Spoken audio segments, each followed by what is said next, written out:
What would make a fully grown woman break down in tears in front of thousands of congregants?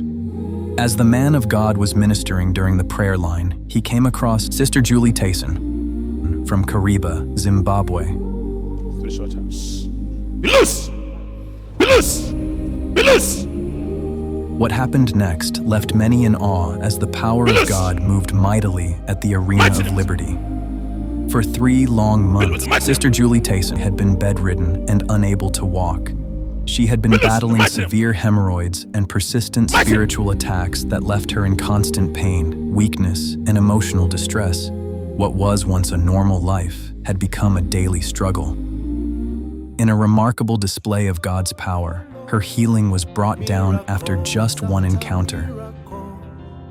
Jesus Christ is present among us, and his healing power is working through the man of God, Prophet Magaya, bringing healing, restoration, and freedom to his people.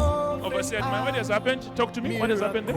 After miracle, in the twinkling of an eye. Miracle after miracle. Yes, Prophet. She's crying, saying, I could not walk for the past 3 months. Now I'm walking. Let's clap hands for Jesus. Hallelujah! Here comes my weakness. Let's clap hands for She Jesus. could contain. Overwhelmed by what the Lord had done for her, Sister July burst into tears as she testified before the congregation. The woman who had arrived burdened by suffering now stood as a living testimony of restoration, healing, and God's unfailing power. Surely he took up our pain and bore our suffering, and by his stripes we are healed. Isaiah 53:5.